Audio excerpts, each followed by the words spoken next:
V became what we think. અંગ્રેજી ફાડી દીધું ને.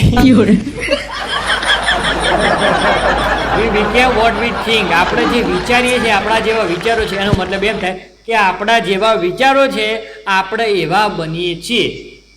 આપણા વિચારો શ્રેષ્ઠ છે, આપણા વિચારો સારા છે, તો આપણે સારા જ વ્યક્તિ બનવાના છીએ. એમાં કોઈ શંકાને સ્થાન નથી. આપણા વિચારો બૂચ મારવા વાળા છે, પછી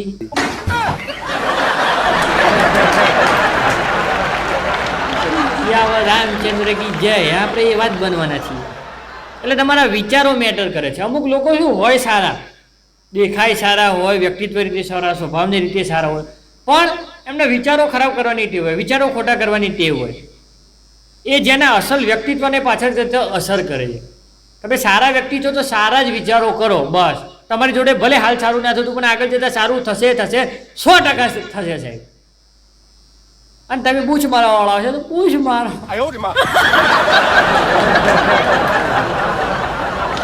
જો સારો વ્યક્તિ હોય, સારો વ્યક્તિ, એને હું એમ કહી દઉં ને કે તું સારું કામ છે, તું સારું કામ ના કર ને, તને સારું કામ શૂટ નથી કરતું ને, તો એ એનું સારું કામ છે સાહેબ, કદી નહીં છોડો, ભલે હું ગમે તે કહું. પણ કોઈ બૂચ મારવાવાળો કોઈ ખરાબ વ્યક્તિ છે, અને એમ કહું દે કોઈ બૂચ મારવાનું બંધ કરી દે ને, આમ કરી દે ને તેમ કરી દે, તો એ થોડો સમય કદાચ મારું સાંભળી જ બંધ કરી દેશે, પણ પછી પેલું નહીં કહેતા કૂતરાની પૂંછડી ઓકી એ ઓકી.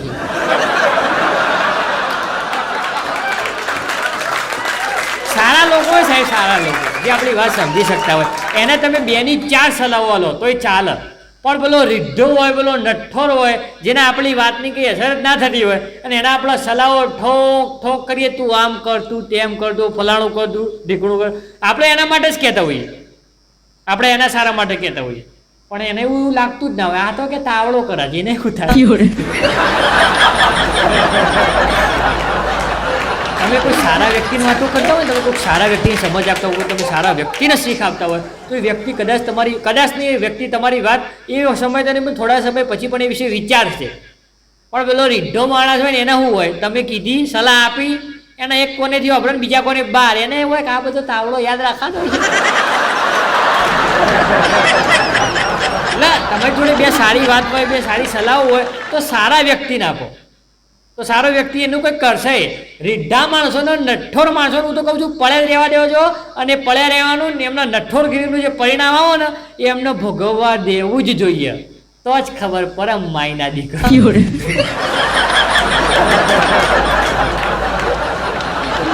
દુનિયાની સૌથી મોટી શીખ હોય તો એ પરિણામ છે. આપણે આખા વર્ષ સ્કૂલમાં મસ્તી કરી હોય, આખા વર્ષ સ્કૂલમાં જલસા કર્યા હોય, બરાબર, એ જલસા આખું વર્ષ તો આપણે કર્યા, પણ પરિણામ આવે ના કરે, નારાયણ ફેલ થઈ ગયા, તો પછી કેવી લાલ થાય. એવી જ રીતે અમુક લોકો હોય ને, કશું કહીએ કંઈ ફરક ના પડતું હોય, ગમે તેટલી સલાહ આપે તો કોઈ ફરક ના પડતું હોય, તો એમનો કશું એમની રીતે મૂકવા દેવામાં, એમનું પરિણામ આવશે ને એટલે એમની લાલ થવાની ઈચ્છા એમની હા હોય ચાક. પરિણામ તમને તમારી પોતાની જાત ઉપર કંટ્રોલ હોય ને, તમને તમારી જાત ઉપર કંટ્રોલ, ધારો કે ના કરે નારાયણ, તમારાથી કોઈ કાંડ થઈ ગયું, તમારાથી કોઈ ગુનો થઈ ગયો, કે તમારાથી કોઈ અવળું કામ પણ થઈ ગયું, બરાબર, પણ તમારી જાત ઉપર તમને કંટ્રોલ હશે તો સાહેબ ગમે તેવી મુશ્કેલી હશે ને, ગમે તેવી મુશ્કેલી તમે પાર કરી જશો. ભલે ગમે તેવડા બાપની મુશ્કેલી, મોટા બાપની મુશ્કેલી રહે, પણ તમે પાર કરી જશો. પણ ક્યારેક આપણી અંદર પણ શાંતિ હોવી જોઈએ. એક તો આપણા કાંડ કરીને આવ્યા હોય, એક તો આપણે એવી કોઈ રચના રચીને આવ્યા હોય, પછી આપણે બીજા ઉપર ગુસ્સો કરીએ, આમ તેમ ખોટું પડે. હું કંઈ કાંડ કરીને આવ્યો હોય ને તો મારે જ પેલા શાંત રહેવું પડે. લોકો મને કહેતા હોય મારે સાંભળવું, એ સમય તો મારે સાંભળવું જ પડે, કારણ કે ભૂલ મારી છે. જ્યારે તમારી ભૂલ હોય ત્યારે આંખો બંધ કરી સાંભળી લેવાનું, અને ભૂલ ના હોય કોઈ કહી જાય પછી આવી જાય. ભૂલ હોય તો સ્વીકારી લેવાનું, ભૂલમાં પછી ટી એમ ના કરે.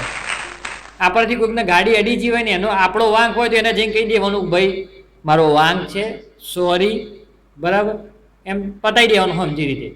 તમારો વાંક ના હોય ને પેલો સામેથી આવીને તું મેં કરવા માંડે તો પછી આપણા કરવાની.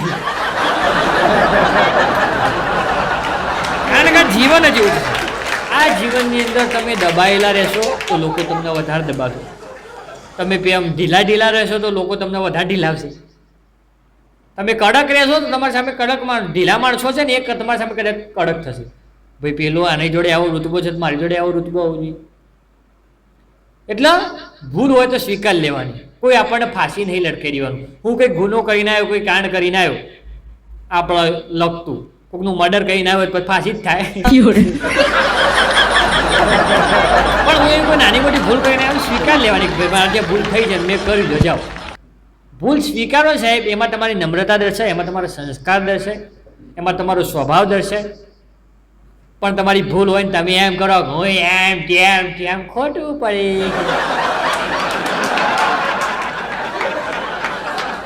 ભૂલ હોય તો શીખે. જો કોઈ ભૂલ હોય ને આપણી તો નાના બાપના ના થઈ ગયું.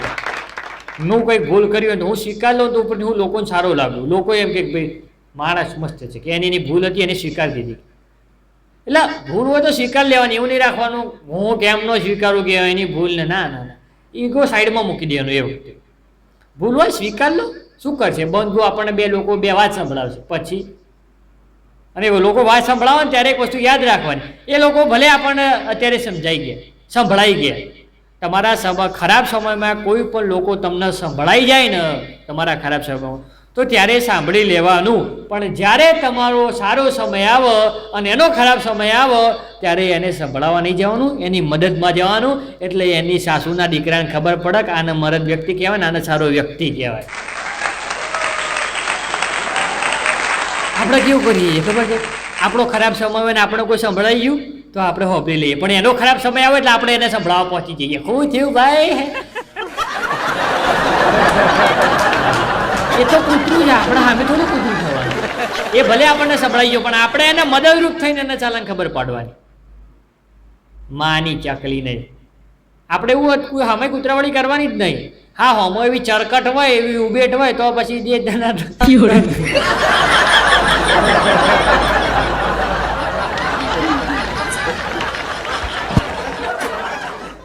હાલ તમે જોતા હશો આપણા મહેલામાં નેતાઓ આવે ને, નેતાઓ તો એ કેવી હતી, હાલ એમને ચૂંટણી માટે જીતવાનું હોય તો કેવો પ્રચાર કરે કે અમે તમને રોડ રસ્તા બનાવી આપશું, તમારા ગટર લાઈનની કોઈ પ્રોબ્લેમ હશે સોલ્યુશન કરી આપશું, બરાબર, તમારા મહેલામાં સ્વચ્છતા રહેશે, એવું અમે કંઈક કાર્ય કરીશું, પ્રગતિનું કાર્ય કરીશું. આવા બધી આપણને વાતો સાંભળવા મળે. પછી પૂરી થાય ના થાય રમજો.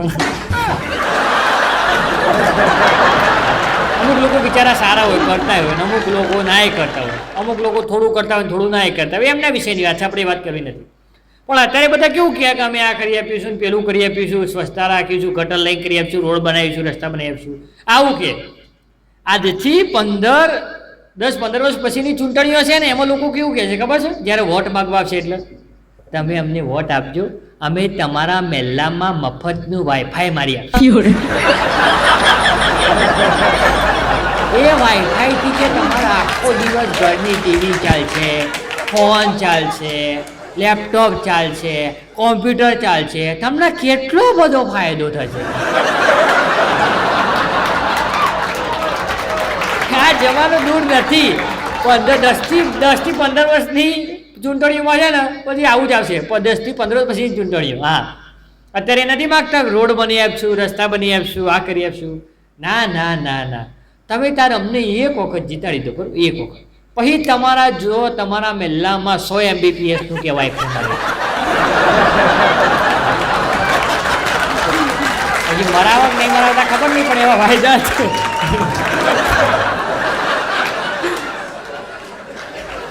આ વાત છે આજથી 10, કારણ કે જો અત્યારે ટોટલી જમાનો ઇન્ટરનેટ ઉપર બિલીવ છે. અમે તમને વિડીયો સંભળાવીએ છીએ, જોક સંભળાવીએ છીએ, સારી વાતો સંભળાવીએ છીએ, તો પણ ઇન્ટરનેટના થકી સંભળાવીએ છીએ. અત્યારે સાહેબ તમારા જોડે અત્યારે લોકોને કેવું થઈ ગયું ખબર કે ઘરમાં કોઈક વસ્તુ ઓછી લાવશે, હાલ સાહેબ જીઓવાળો 500 રૂપિયા પણ રિચાર્જ ના કરે ને તો આપણે સાહેબ એનું રિચાર્જ કરાવીએ ભલે ને પછી ગારો બોલીએ 500 રૂપિયા કરી દીધા. અંબાણી કે વ્યવસ્થિત માણસ નહીં, 500 રૂપિયા કરી દીધા રિચાર્જ ના, કે આવું ચાલતું હશે તોય આપણે કરાવીએ તો ખરા જ.